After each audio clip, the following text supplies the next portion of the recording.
Welcome back, everyone, as we are preparing for Shabbat once again. Baruch Hashem, Shabbat is coming upon us. Shabbat mikol beracha. And as the Gemara tells us, we have to prepare for Shabbat. This should also be part of our preparations, getting into the mode and having what to say over on the Shabbat table. If anyone would like to join us live, the shir is located in Farakoi, in the Bayswater section, in the Shul Berkat Eliyahu. You can always reach out to me, email me, if you would like to join with the exact address. It's every Thursday at 8:30 p.m. Parashat Toldot. Like every parasha in the Torah, it's just there's so many amazing ideas, topics, and lessons that can be learned. But we have a limited time, and we're going to try to focus on three very important lessons that comes out in this week's parasha. The parasha starts off, Ele Toldot Yitzchak ben Avraham. Avraham holid et Yitzchak. These are the children of Yitzchak, the son of Avraham. Avraham was the one who had Yitzchak. So it says Yitzchak ben Avraham.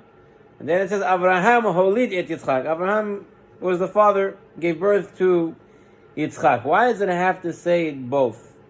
So Rashi, Beis Midrashim tell us, Nefishayu litzanei hador omrim, because the litzanim, the scoffers, they would say, Mi'avi melech nitabira Sarah. All these years Sarah and Avraham were together, and they didn't have any children. Now Sarah was taken by Avimelech, and here she had a child. Sharei kama shanim shayitam Avraham v'lo nitabira hemenu. Me'asa HaKadosh Baruch Hu. So HaKadosh Baruch Hu, what do you have to do in order to show what they're saying was not true? Tzak kelaster panav she Yitzchak domeh Avraham. He made Yitzchak's face exact copy of Avraham. Ve'hidu hakol, and everyone had to say Avraham olid Yitzchak. And that's why B'zeh shekatuv kan Yitzchak ben Avraham haya. Sharei edut yesh Avraham olid Yitzchak. How is it different? Yitzchak ben Avraham. So you were going to say, you wanted to say Yitzchak ben Avraham, and then you say Avraham gave birth to Yitzchak. Why have to say it that way?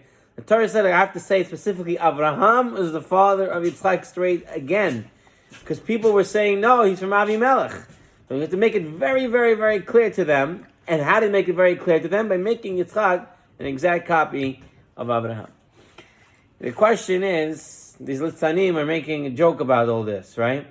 Still, there's a big miracle here. Even if you want to say that Avraham was not the father, there's still a huge miracle here. The fact that Sarai Imenu at 90 years old, after all these years, gave birth, right? That's still a huge miracle. She's been a barren woman for 90 years, and now she's giving birth. So, what are Litzanim doing? So it's not from Avraham. So it's from Sarah. It's still a big miracle. Mordechai Kamenetsky Shlita says, he shares a beautiful story. He says that the Rosh Yeshiva of Hebron, Rabbi Cheskel Sarno, was traveling once in a taxi in Eretz Yisrael. And the taxi driver was a Chiloni, secular driver. But he saw a religious man walk into his cab, so he said, I have a very important story to tell you. He said, you understand, I'm totally Chiloni. I have nothing to do with religious Judaism at all. A few years ago, my friends and I went on a vacation to the jungles of South America. We were sleeping peacefully in the middle of the night when suddenly my friend started to scream. He was being crushed by a giant boa constrictor type of snake, which had wrapped itself around him. I and my other friend struggled to get it off, and we were helpless. Our friend was being crushed, and we didn't know what to do, and suddenly our friend, he screamed, Shema Yisrael, Hashem Elokeinu, Hashem Echad. As if on command, the snake all of a sudden uncoiled and slithered away from my friend. Before the rabbi even had a second to say something, the cab driver said, you should know, my friend left South America, went straight back to Eretz Yisrael, and was Chozeh B'Tshuva, and now he's an observant Jew, learning in Kollel in Yerushalayim all day. So Rabbi Sarno listened to this amazing story, and then asked this guy, and what about you? You were there too. He said, why should I become religious? The snake didn't wrap around me. It wrapped around my friend. It's nothing to do with me. You see, Mordechai Kamenetsky wants to say that the Litzanim, they were okay with a miracle. A miracle happens, miracles happen. They didn't want the miracle to come from Avraham Avinu. If Avraham Avinu had a baby, the miracle came through him, that means Avraham Avinu's faith in Hashem was what caused the miracle. They rather the miracle come through Avimelech, through other sources, not to associate it with Avraham, because if you associate it with Avraham, that means Avraham is right. And it means that you have to now follow Avraham, because Avraham was right. And that they didn't want to do. They wanted the snake is over there. It's a miracle not associated with me, not associated with Avraham. They didn't want it to affect themselves. Rav Galinsky, Tzadik L'Bracha, L'Hav L'Chaim, Rav Yaakov Galinsky says he was once asked this question. And he gave a little bit of a different answer. It's under the same idea, but a little bit on a different derech. And he says, the answer he gave was as follows. He says, look, from Adam to Noah, there were some tzaddikim. Between Noah and Abraham, there were some good people. Not everyone was rotten to the core. There were some good people. But then came Abraham Avinu. Avraham holit Yitzchak. Avraham gave birth to Yitzchak. This is what people didn't want to see. People didn't want to see the continuation. They wanted to say that in every door there's a tzaddik. It's this tzaddik, there's that tzaddik, but there's no hemshech, there's no continuation of people being good people, people continuing in the ways of Hashem. They wanted to say that Abraham was Abraham and he had no continuation to there. Yaakov Galinsky says the truth is, throughout all of Jewish history, there's always been an attempt to get rid of that chain, that Mesorah, that connection that we have to Har Sinai, to Abraham, Yitzchak, and Yaakov. Every so often, someone comes off and says we have to leave the Mesorah, we have to become reformed, we have to become Karatim, Tzedokim, all different things. Because people don't want to have a connection to the original source. They want to reinvent and start over. They don't want to be continued back until where it came from. Chazal say a certain Roman woman asked Rav Yossi, how mighty is a sheep? What is the power that a sheep, meaning Klal Yisrael, living amongst 70 wolves, and the sheep is still alive? What's the trick? How is it possible? And Rabbi Yossi answered this Roman woman and said, how mighty is the shepherd? The sheep is just an ordinary sheep. It's weak. The wolves are much stronger. But there is a shepherd. How mighty is the shepherd? In order for Klal Yisrael to exist, we have to continue to connect to the original source, to HaKadosh Baruch Hu. Ever since we stood in Har Sinai, the truth is, the Jewish people shouldn't even be here today. Right? We say, right? They come up to destroy us every time a new plan, something else. From inside, from outside, sources, forces everywhere. And yet, the Jew is still able to stand strong. Because he knows that he comes from Abraham, Yitzchak, and Yaakov. He knows his parents, his grandparents were standing on Har Sinai. We're going to learn that Yaakov had a fight with Esav's angel.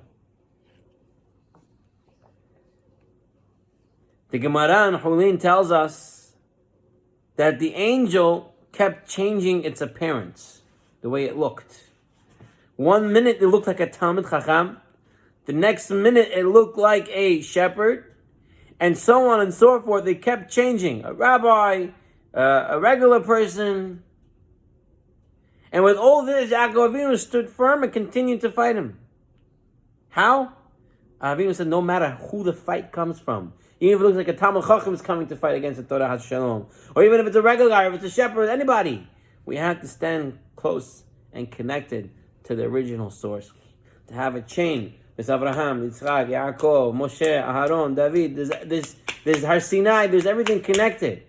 This is what people want to always break. And this is what the scoffers, the Litzanim, in the door of Yitzchak wanted to say. And say, Abraham, Yitzchak, I don't know, it didn't give birth to Yitzchak. He says, Rabbi Melech. It's nothing connected. There's no connection. Right? There's no continuity. There's nothing continuing from Abraham. But Hashem made it on purpose that Yitzchak looked exactly like Abraham. So no one can come up with this idea.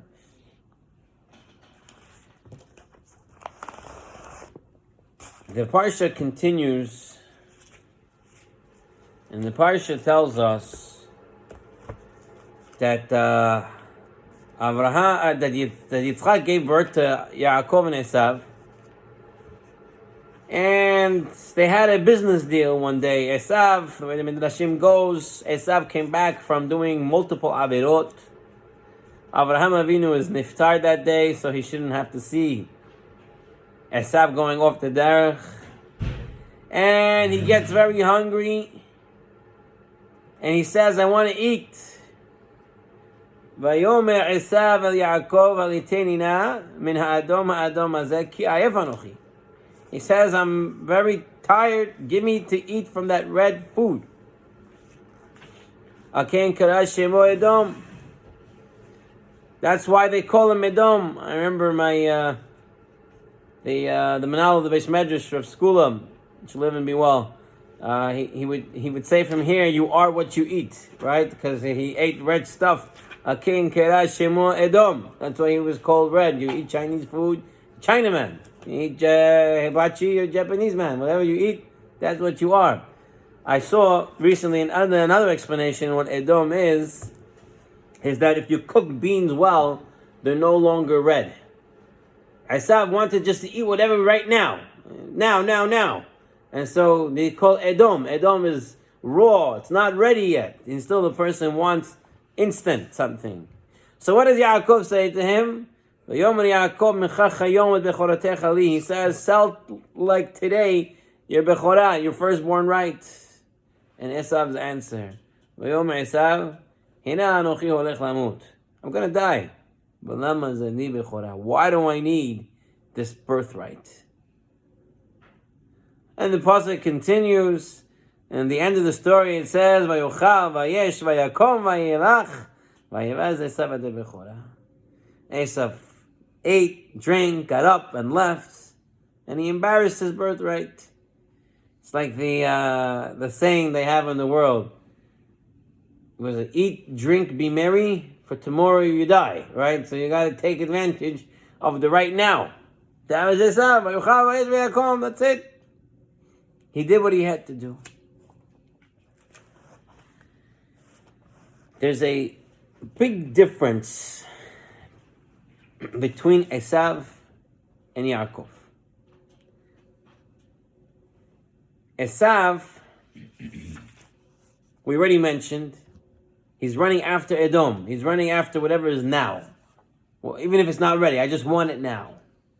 Then Yaakov tells him, sell it kayom, today. He's telling Esav, you're only worried about hayom. You're worried about today. So you don't need the birthright that has to do with Avodat Beit HaMikdash. You don't need these spiritual things. You need right now gratification. And Esav shows us that that's what he wants. He eats, he drinks, and he gets up and he goes. Yaakov, on the other hand, doesn't view it this way. Yaakov understands that life on this world is to prepare for the next world. That today, hayom la'asotam. Today is to do, the next world you get reward. Esav is different. Esav hayom is to get reward. He doesn't want to do and get reward later. He wants now everything. Yaakov is Hayom La'asotam. Today is to do.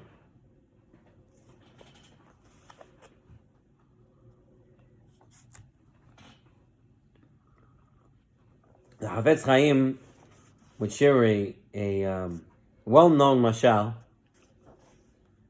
How there was a man who was down on his luck and he wanted to make some money, and he heard that in a certain island that the streets were literally paved with diamonds. Everywhere you went, there were diamonds. And so, he was getting together any money he had and borrowing any money he can. He collected money and he traveled out to this island. On a boat. On a boat. He gets to this island, and lo and behold, what he sees is true. Everywhere is diamonds. He starts picking up diamonds. He's putting them in his pockets. And now he goes to the hotel. He wants to get a room. They tell him. So he says, I want a big room. Yeah. Okay, how are you going to pay? He takes out diamonds from his pockets. They say, excuse me, diamonds are not going to help you here. We have diamonds everywhere. Here we like chicken and fish. If it's very hard for us to get chicken and fish, you can pay us in chicken and fish, you get a room. So he says, chicken, fish, how am I going to do that? And he starts figuring out how to get chicken and fish, and there he gets into the chicken and fish business. And he becomes very successful in the chicken and fish business. And he's there for a year, 2 years, he's making lots of money as a chicken and fish business. And he says, you know what? Now it's time for me to come back to my family. What am I going to bring back to them? He said, I got so much chicken and fish. I'm a millionaire here. He takes all his chicken and fish, packs it up in boxes, and heads back home on the boat. He goes back home, and every day as they're traveling from the island back to his hometown, it's starting to stink up. The boat's starting to stink up. So finally, the captain and the crew find the source of the stink. They find it's his boxes. They tell him, you got to get rid of these boxes. They stink. It's getting everybody sick. He says, but it's my money. It's my stuff. They say, it's too bad. They throw it off. They say, we can't take this with us. After 2 years, he comes back home, and his wife sees him. She's like, oh, I heard you got so rich and so well. Where's the money? He says, I'm so sorry. I put everything into chicken and fish, and I had it on the boat. It spoiled, and we got rid of it. And she started to cry, but where's the diamonds? You went for the diamonds. So I forgot about the diamonds. Nobody needs diamonds there. It was all chicken and fish. He goes home, and he goes to sleep, and she's crying her head out. What happened? What did I do? Why I send him? What did he come back with? And she starts going through his suitcase, and she finds the jacket that he was first wearing in that first day that he got to that island. And she goes through the pockets, and she finds a couple of small diamonds in there. She runs to the diamond dealer, and the diamond dealer says, wow, these are worth big money. And he says, I'll buy it from you. And so she gets the check. She cashes the check. She buys everything she needs for the house. She gets new curtains, new draperies, everything. He wakes up. He doesn't know where he is. He says, where is this? What happened? Everything changed. And she says, I found a few diamonds that you had. But that's it.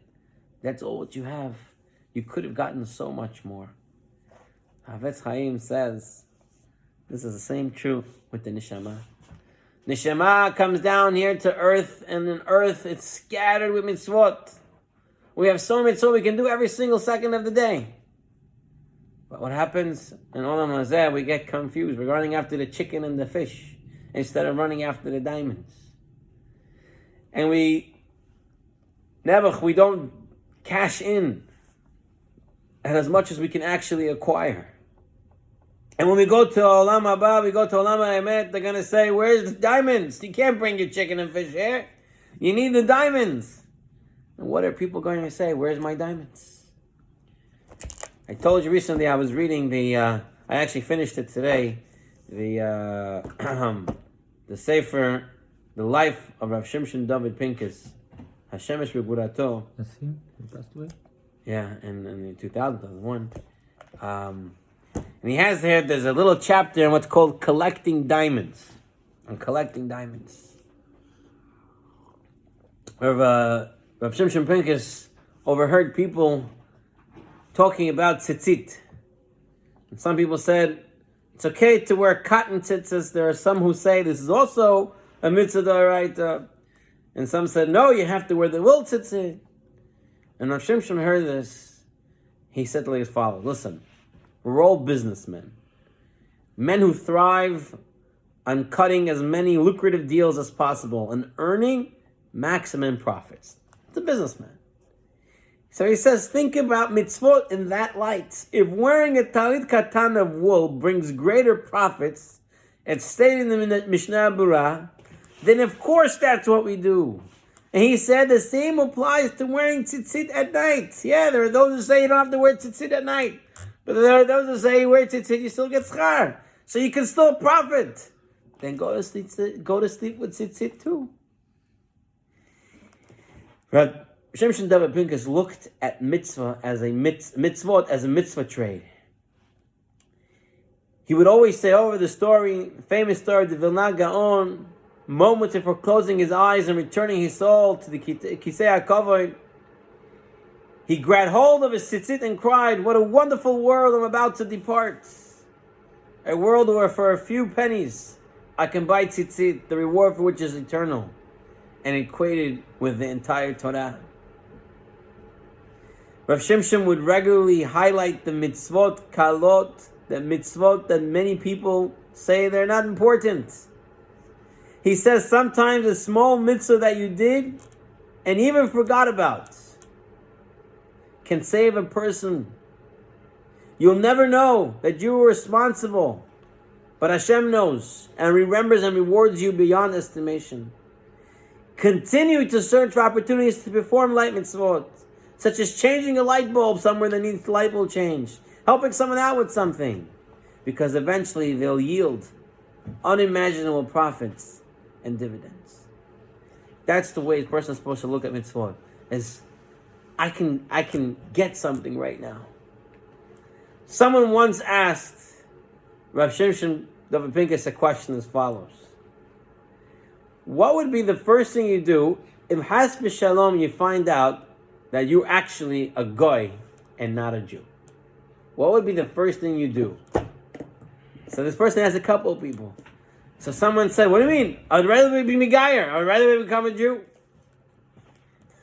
Rav Shimshon thought about it, and he said, I'll tell you what I'll do. The first thing I'll do, as a guy, I'm allowed to bring a korban on a bama, on a private mizbeach, which is permissible for goyim, it is not permissible for Jews. So if I was a guy, I would first bring a korban to Hashem, do this mitzvah of bringing a korban, and then I would go be Megayer. So you have to look at how you can cash in the most at the thing that you're doing. We were talking about Hayom, how Esav looks at Hayom and how I can get satisfaction, gratification here today, whereas Yaakov looked at it as Hayom, as what I can do today for the future. Rav Shimshon David Pinkus, throughout the biography book, he kept, a thing that they kept saying that he would say is, what does Hashem want me to do right now? And that's the way he led his life. You have to look what I have to do. Not what I have to get right now, but rather what I have to do right now. And that's the way he lived his life. I'd like to move on to one more lesson from this week's parasha.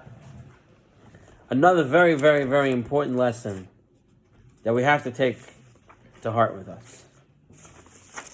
In this week's parasha, Yitzchak says to Esav, I'm going to give you a beracha. Rivka Imeinu tells Yaakov, go get the beracha. He takes the beracha. And then Esav walks in, and Yitzchak Avinu says, who's this? He says, Esav, I came to give you food. And he says, who's before you? He gave him a beracha. He should be blessed. So Esav says, bless me. And he says, what do you want?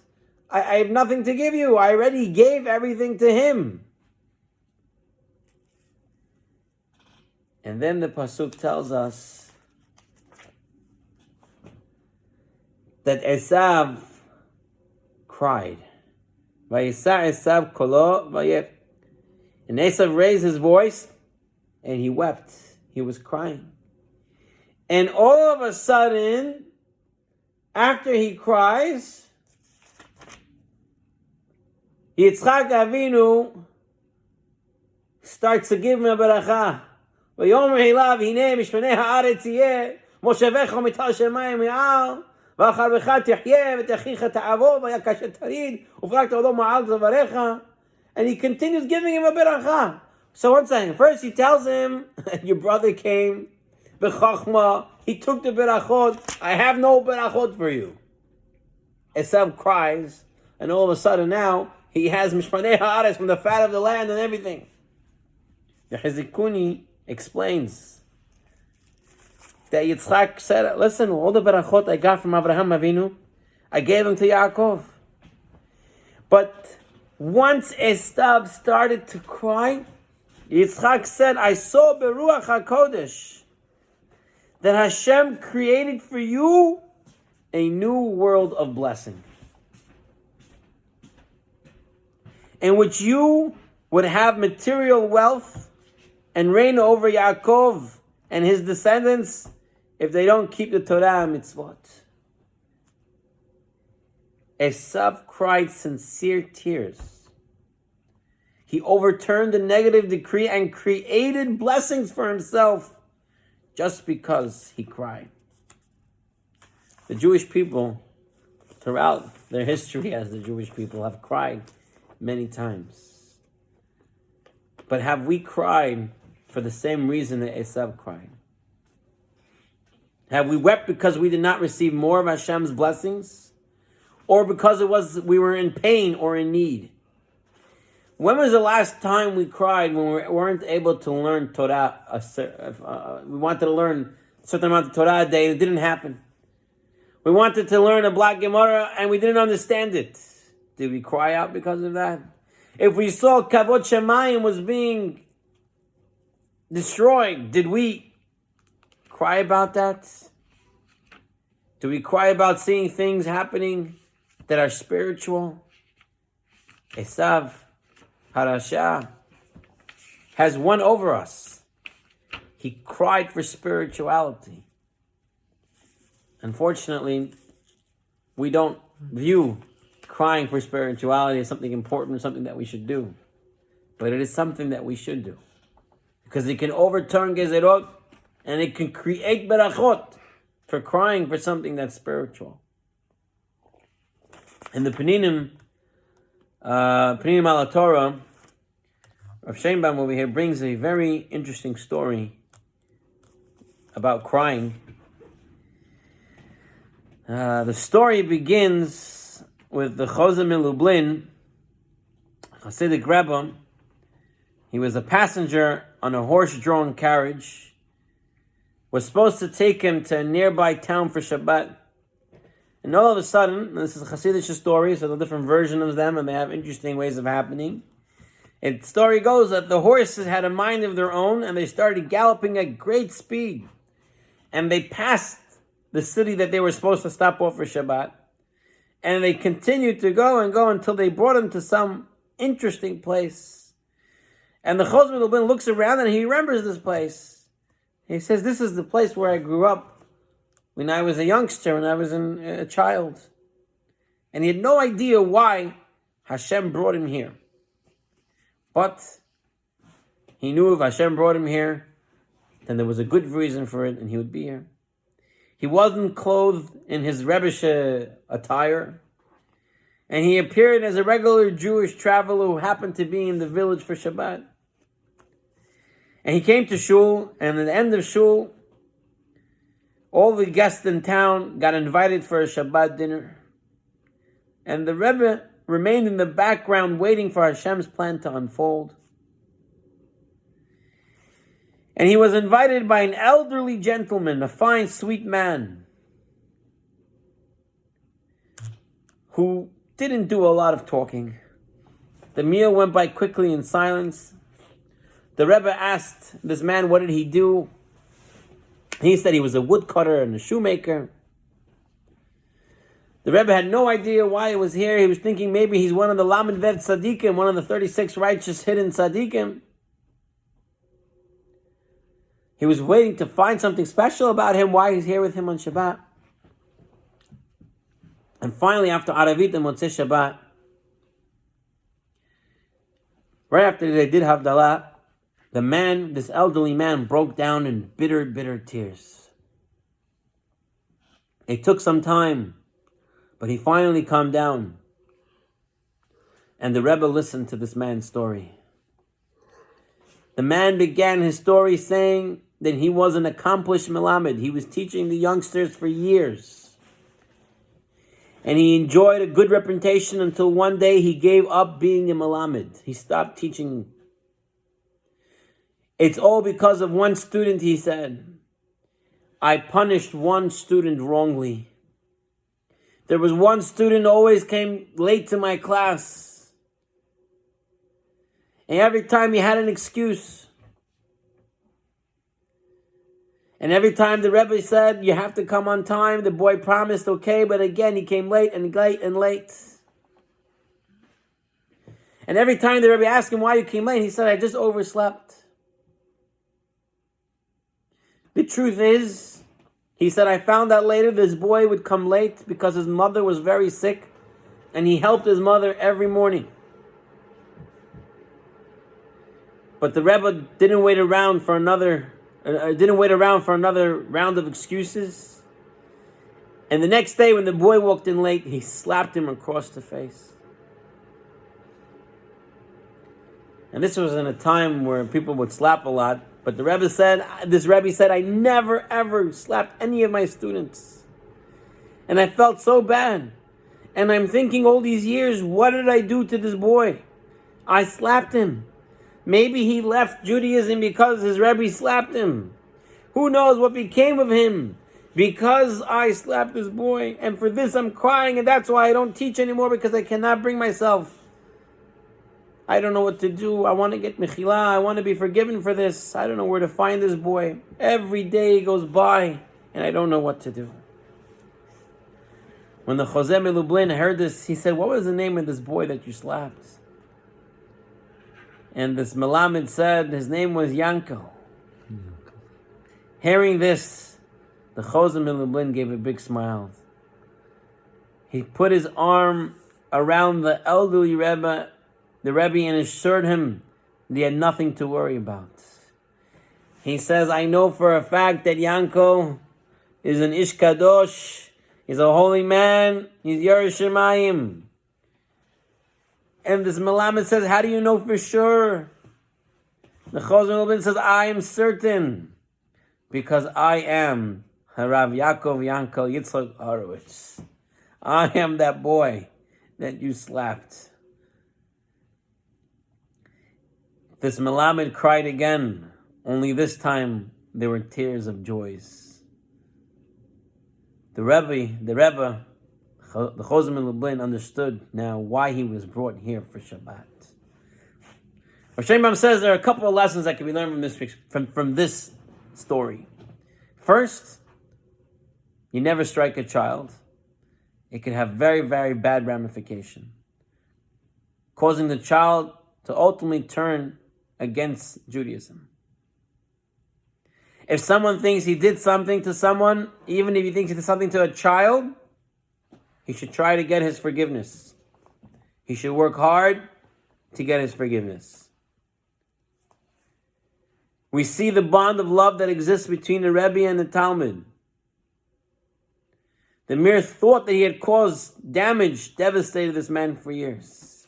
And we see that if a person cares enough, Hashem will somehow manipulate events so that the two can come together and make peace.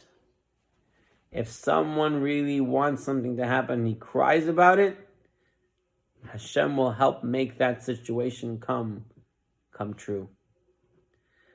I was going to save this last story for Friday night, but I'll say it now, because I think the story kind of puts everything into perspective. And the story also comes from Shimshon David Pincus. The story goes that there was a young man who was married for a couple of years, and they didn't have any children. And he came crying to Rav Pinkus asking what he can do. He said, we went to doctors and everybody said there's no hope. And Rav Pinkus asked him, did you cry out to Hashem? And he said, of course I cried out. I daven all the time. And Rav Pinkus said, did you really cry out? He said, of course. Rav Pinkus says, no. Go home and come back to me after midnight. After midnight, the man came back to the Rav's house. And the Rav quickly ran out of the house and told him to come with him into his car. And he said, let's go. They got into the car and they started to drive away from the city of Ofakim. And they were driving about a half hour out into the middle of the desert. And he asked this young man, he says, do you think they can hear you from here? Do you think the people in the city of Ofakim, they can hear you from here? He says, of course not, we're so far. So he says, great. Now get out into the desert and scream. Really daven to Hashem. Cry. Talk to Hashem. And he told the man to walk out, and Rav Pinkus drove away. This man is davening. And about a half hour later, Rav Pinkus shows up, and he looks at him, and he says, did you cry? Did you daven to Hashem? And the man said, yes, I cried. Rav Pinkus looks at him and says, no, you didn't cry enough. He drives off again. And it happened a third time. Rav Pinkus comes, says, you didn't daven enough. And this time, the last time, the Pinkus shows up, and he says to him, now I see you really davened enough. Get into the car. As he walks into the car, Rav Pinkus turns to him and says, Busurot tovot, mazal tov, and wishes him a lot of luck. He says a year didn't pass before the couple's despair turned to joy, and the wife gave birth to twins. It was a miracle. How did you do it? Rav Shimshon was asked. And Rav Shimshon said, what miracle? The man spoke. He shouted. He cried to Hashem. How can Hashem not answer his tefillah? And with this, Rabotai, remember the Shabbat Yimikora Beracha. Shabbat was given to us to give us blessings. And the way to do that, Rabotai, is to enjoy Shabbat. And how does a person really enjoy Shabbat? Through the learning of Torah.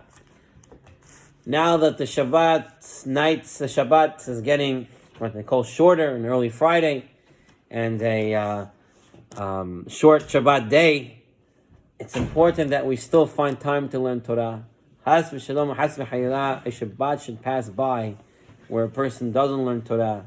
A person should increase his ability to learn Torah on Shabbat. It's important to sit down with the children at home, discuss the parashah. Rav Pinkus would say the parashah to the children. You have to do parashah with them every week. He says, why? People ask him why. It's the same parashah every week, same story. Yitzchak, Esav, Yaakov, Bracha, Stol, this, that. He says, because just the way you have to feed them physically, you have to feed them spiritually. And how do you feed children spiritually? Is by teaching them the parashah. And that's why it's so important to prepare the parashah, to go home and talk about the parashah. Baruch Hashem, all our kids go to yeshivot. They teach them the parashah there. Let them talk about what they learn. Bring a discussion about it. B'ezrat Hashem, doing these things, Hashem should bless us. Shabbat Yimekol Baracha. And we should only see only good things b'ezrat Hashem. And we should have a chance to learn more Torah and grow in Torah. And b'ezrat Hashem, with this, we should all be zocheh to see Mashiach Tzidkeinu B'Yameinu. Amen. Shabbat Shalom.